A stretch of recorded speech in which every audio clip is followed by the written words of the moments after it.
Alors, maintenant que nous savons représenter une application linéaire ou des vecteurs par une matrice relativement à une base, nous allons apprendre à effectuer des changements de base. Donc l'idée du changement de base, c'est de trouver une base où les coordonnées sont beaucoup plus simples, dans le sens où beaucoup de coordonnées vont être égales à 0. Et donc pour les matrices, on va essayer d'obtenir des matrices qui sont triangulaires ou des matrices qui sont diagonales.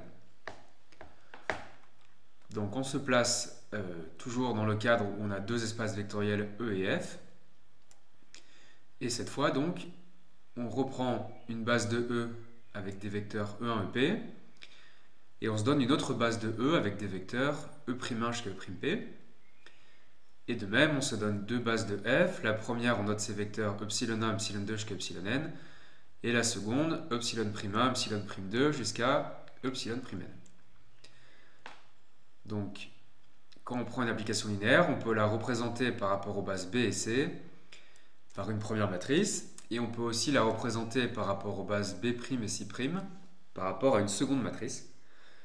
Et donc comme ces deux matrices sont censées représenter la même application linéaire, on va essayer de voir quel lien il existe entre ces deux matrices.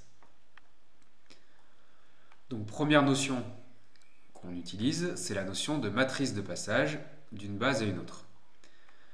Donc ici on va définir la matrice de passage de la base B à la base B'. Donc la notation est ici, ça se note P en capital, indice B flèche B'. Donc on passe d'une base B à une base B'. Donc par définition, c'est la matrice de la famille de vecteurs B' dans la base B. Donc comme B et B' ont P vecteurs, ça nous donne une matrice carrée. Donc on va rappeler la définition de ceci. Donc par définition, la matrice de passage de B à B', eh bien en colonne, vous donnez les vecteurs de B', et ce que vous mettez dans la matrice, ce sont leurs coordonnées dans la base B. Donc attention, l'ordre est important. Donc de B vers B', ici on met B', et ici on met B.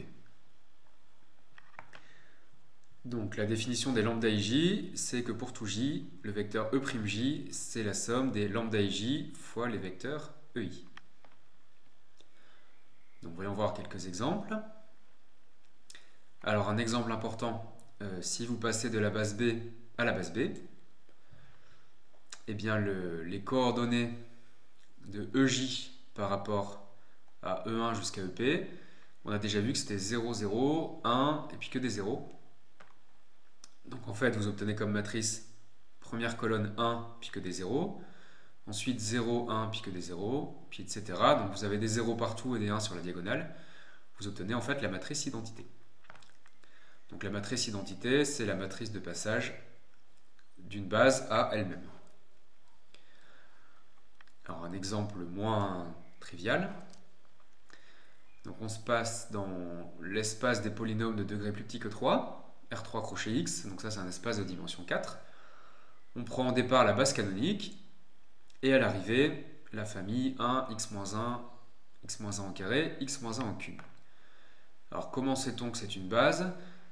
On a des polynômes de degré échelonné, donc c'est une famille libre, et comme elle a 4 vecteurs et qu'on est en dimension 4, elle est libre maximale, et donc B' est une base 2. Donc pour écrire la matrice de passage de B à B', il faut trouver les coordonnées de chacun des vecteurs de B' dans la base B, c'est-à-dire dans la base canonique.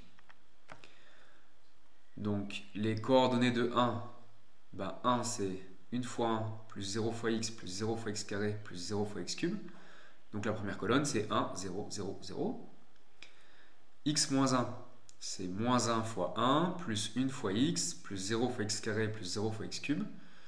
Donc la deuxième colonne c'est moins 1, 1, 0, 0. X moins 1 au carré. Donc là il faut développer. Ça fait 1 moins 2x plus x au carré. Donc 1 fois 1 plus moins 2 fois x plus 1 fois x carré plus 0 fois x cube. Donc la troisième colonne c'est 1 moins 2, 1, 0. Et ensuite x moins 1 en cube, donc on développe, ça fait moins 1 plus 3x moins 3x carré plus x cube. Donc les coordonnées c'est moins 1, 3, moins 3 et 1. Donc on obtient cette matrice. On voit qu'elle est triangulaire. Au passage, on a révisé comment développer A plus B au cube.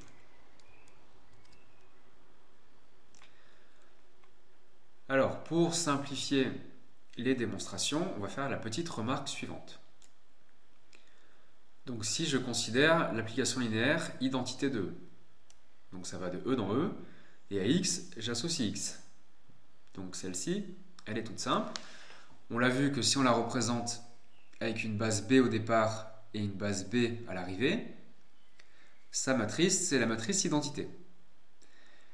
Alors là, l'astuce, ça va être de mettre la base B' au départ et la base B à l'arrivée. On fait la matrice de l'application identité avec B' au départ et B à l'arrivée. Alors par définition, vous mettez en colonne l'image par id des vecteurs E'J. Mais l'image par l'identité de E'J, c'est E'J.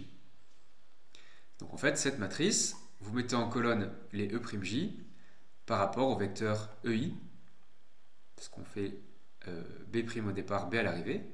Donc on fait ceci, et ça, par définition, c'est la matrice de passage de B à B'. Donc la matrice de passage de B à B', on peut la voir comme la matrice de l'application identité relativement à B' et B. Donc il y a une petite difficulté, c'est que l'ordre des deux bases est échangé dans les notations. Mais par contre, ceci on l'a étudié dans les paragraphes précédents, donc on va pouvoir utiliser toutes les propriétés qu'on connaît pour en déduire des propriétés des matrices de passage assez rapidement. Alors première propriété, c'est la propriété par produit. Donc là on se donne B, B', B seconde, 3 bases de E. Donc là on peut passer de B à B', de B' à B seconde et de B à B seconde. Eh bien, les trois matrices de passage sont reliées par cette formule. La matrice de passage de B à B seconde, c'est la matrice de passage de B à B' multipliée par la matrice de passage de B' à B seconde. Donc ça, c'est simple, on a rajouté B' entre les deux. Deuxième propriété, si on prend B et B', deux bases de E, alors une matrice de passage est tout le temps inversible, et son inverse. Donc ici, c'est la matrice de passage de B' à B. Donc en fait, on va dans l'autre sens. C'est-à-dire l'inverse de la matrice de passage de B à B', c'est la matrice de passage de B' à B. Donc voyons voir les démonstrations. Donc pour la première propriété, donc on se donne 3 bases de E. Et on va partir de la propriété que l'identité de E composée avec l'identité de E, ça fait l'identité de E. Donc on a le diagramme suivant, on va de E vers E avec l'identité, puis de E vers E avec l'identité. Et si on compose les deux, on obtient l'identité. Mais on ne va pas prendre la même base à chaque fois. Donc ici, on se place dans la base B seconde, ici avec la base B', ici avec la base B. Donc ici, on sait que l'identité rond identité, ça fait l'identité, donc là. Donc sur cette flèche, on a pris la base B seconde au départ et la base B à l'arrivée. Donc deux applications linéaires qui sont égales sont représentées par la même matrice. Donc la matrice de identité rond identité par rapport à B seconde et B, ça fait la matrice dans l'identité par rapport à B seconde et B. Et ceci, on a vu que c'était la matrice de passage de B à B seconde. Ici, on utilise que la matrice d'une composée, c'est le produit des matrices. Donc on obtient que la matrice de l'identité par rapport à B' et B, multipliée par la matrice de l'identité par rapport à B seconde et B', ça fait la matrice de passage de B à B seconde. Mais ici, on reconnaît la matrice de passage de B à B', et ici la matrice de passage de B' à B seconde, qu'il faut multiplier, et donc on a bien démontré notre formule. Donc ça donne une autre interprétation du produit matriciel. Alors, et pour le deuxième point, donc cette fois, on n'a que deux bases, B et B'. Et donc j'utilise la formule que je viens de démontrer en choisissant que B seconde est égal à B. Donc j'obtiens cette formule. Donc là, je vais de B à B', ici de B' à B, et là de B vers B. Mais comme on l'a déjà remarqué, si je vais de B vers B, ça fait la matrice identité d'ordre n, où n c'est la dimension de E. Donc, la matrice de passage de B à B' est inversible. Alors l'inversible à droite, on a montré que c'était équivalent à ce qu'elle soit inversible dans le chapitre 7. Et son inverse, c'est cette matrice. Donc on obtient bien la formule qu'on voulait démontrer. Donc ça donne une autre interprétation du produit matriciel et une autre interprétation du calcul de l'inverse d'une matrice. Donc maintenant nous allons voir les formules principales qu'on appelle les formules de changement de base. Donc première formule, c'est pour un vecteur. Donc on prend x, un vecteur de E. Et pour E, on a deux bases, B et B'. Donc ce vecteur x a des coordonnées dans la base B et des coordonnées dans la base B'. Quel est le lien entre les deux familles de coordonnées? Donc on utilise les matrices. On appelle grand X la matrice qui représente x dans la base B, grand X' la matrice qui représente x dans la base B',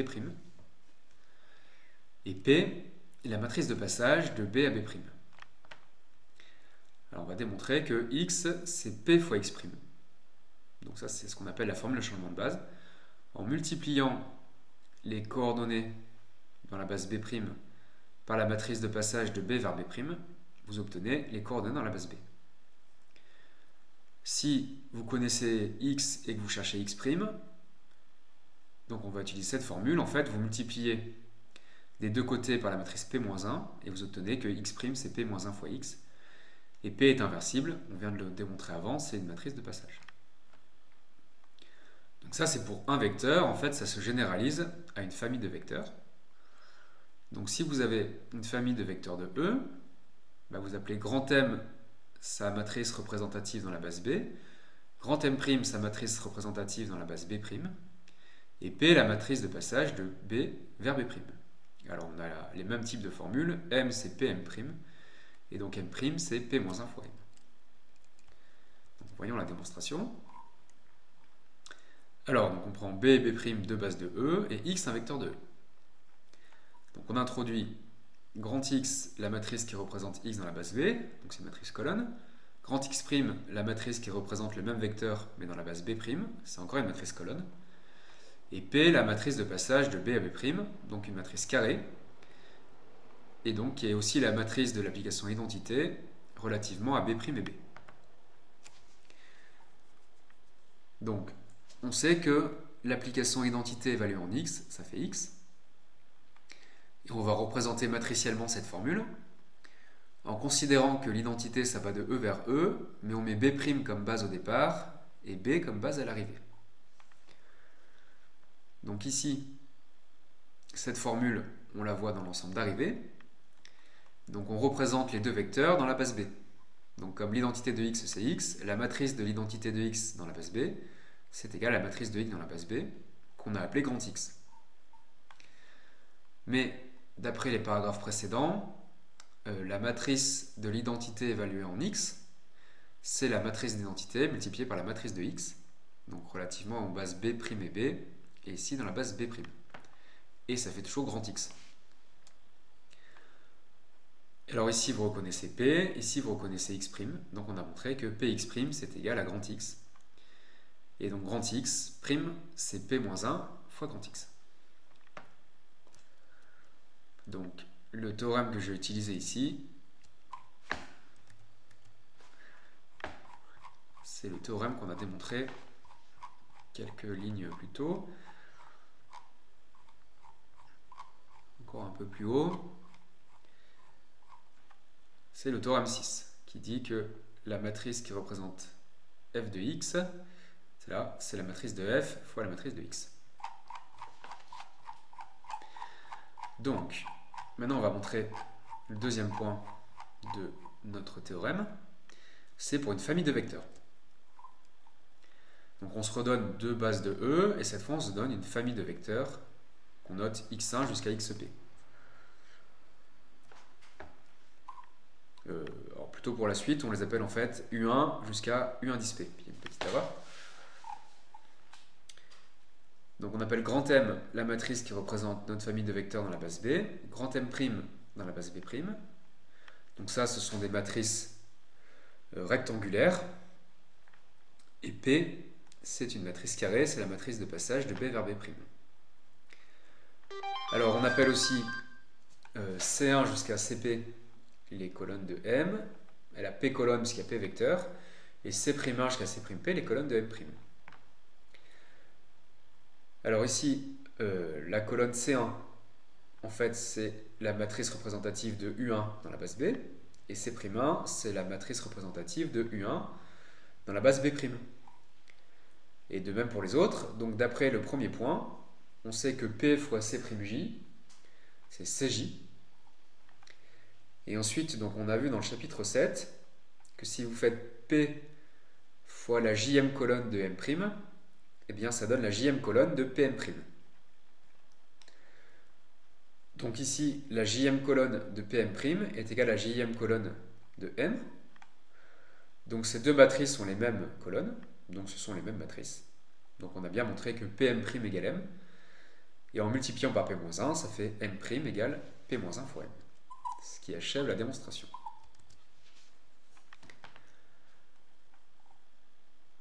Donc on a réussi à démontrer les premières formules de changement de base pour des vecteurs. Alors celle qu'on va surtout utiliser, c'est le théorème suivant. Ce sont les formules de changement de base pour une application linéaire. Donc, si on prend une application linéaire de E vers F, pour l'ensemble de départ, on a deux bases, B et B'. Pour l'ensemble d'arrivée, on a deux bases, C et C'. Alors, on appelle A la matrice qui représente F relativement à B et C, et A' la matrice qui représente F, mais par rapport à B' et C'. Et on cherche un lien entre A et A'. Donc, on a deux matrices de passage. La matrice de passage qu'on appelle P de B vers B', ça c'est pour l'ensemble de départ, et la matrice de passage qu'on appelle Q de C vers C', ça c'est pour l'ensemble d'arrivée. Eh bien, la formule c'est que A est égal à QA' fois P-1. Et donc si on cherche A', on multiplie à gauche par Q-1 et à droite par P. On trouve que A' c'est Q-1 à P. Donc ça c'est la formule générale. On va aussi assez peu l'utiliser. Donc vraiment la formule principale c'est la suivante, c'est pour un endomorphisme, puisque ça va simplifier les choses. Donc là j'ai fait quelques corrections sur le PDF qui étaient fausses. Donc F appartient à L de E. Et ici c'est pas B indice quelque chose, c'est B. Donc on prend F un endomorphisme de E. L'espace E a deux bases B et B'. On appelle A la matrice qui représente F dans la base B et A' la matrice qui représente F dans la base B'. Et enfin, on appelle P la matrice de passage de B à B'. Donc par rapport à la formule précédente, au lieu d'avoir 4 matrices, on n'en a que 3, puisqu'on a pris le même ensemble de départ et d'arrivée. Et donc en fait, là on trouve que A c'est PA' P-1, et donc A' c'est P-1P. Donc ça, c'est des formules qu'on a déjà rencontrées dans des calculs. Je vous avais dit que quand on multiplie une matrice A' par P à gauche et P-1 à droite, c'est qu'on fait un changement de base. Donc ici, on vient de l'expliquer. Si A' représente un endomorphisme F dans une base B', et que vous faites P' P-1, où P est une matrice de passage d'une base à une autre, vous obtenez une matrice A qui représente toujours le même endomorphisme, mais dans une autre base. Et donc, inversement, deux matrices A et A' qui, à l'œil nu, n'ont rien à voir du tout, peuvent en fait avoir un point commun, c'est qu'elles représentent le même endomorphisme, c'est-à-dire la même rotation ou la même homothétie, mais dans des bases différentes. Donc ça, c'est un problème qui sera assez difficile. Quand on a deux matrices dont les coefficients n'ont absolument aucun rapport, est-ce qu'en fait, elles représentent le même endomorphisme, mais dans des bases différentes? Alors, voyons voir la démonstration de ce corollaire. Donc là, on se donne une application linéaire de E vers F, B, B' de base de E, C, C' de base de F. Donc on reprend la notation de l'énoncé. P, c'est la matrice de passage de B à B', donc la matrice de l'identité par rapport à B' et B. Q, c'est la matrice de passage de C vers C', donc la matrice de l'identité par rapport à C' et C. A, c'est la matrice de F par rapport aux bases B et C. A', c'est la matrice de F, mais par rapport aux bases B' et C'. Alors, on a le schéma suivant. Je vais de E dans E avec l'identité, de E dans F avec l'application petit f, et de F dans F avec l'application identité, mais de F. D'ailleurs, il y a une petite erreur ici, c'est pas l'identité de E, c'est l'identité de F. C'est celle-ci. Donc, si je compose les trois, ça fait identité de F, rond identité de E. D'après le propriété des applications, ça fait petit f. Donc, c'est la formule qui est ici. Alors, si j'écris la matrice représentative de petit f par rapport aux bases B' et C', ça me donne ça. Et à cause de cette formule, ça me donne ça aussi. Donc, j'ai égalité de ces deux matrices relativement aux bases B', C'. Alors, la matrice de droite, c'est celle qu'on a appelée A'. À gauche, c'est la matrice d'une composée. On obtient un produit de matrice. Donc, ça fait la matrice de l'identité de F par rapport à C et C', multiplié par la matrice de F par rapport à B et C, multiplié par la matrice de l'identité de E par rapport à B' et B. Et c'est toujours égal à A'. Et ici, vous reconnaissez donc la matrice de l'identité de F par rapport à C et C', c'est la matrice de passage de C' à C. Et là, pour Q, on passe de C à C'. Donc si vous voulez de C' vers C, d'après un théorème précédent, c'est la matrice inverse Q-1. Donc ici, c'est Q-1.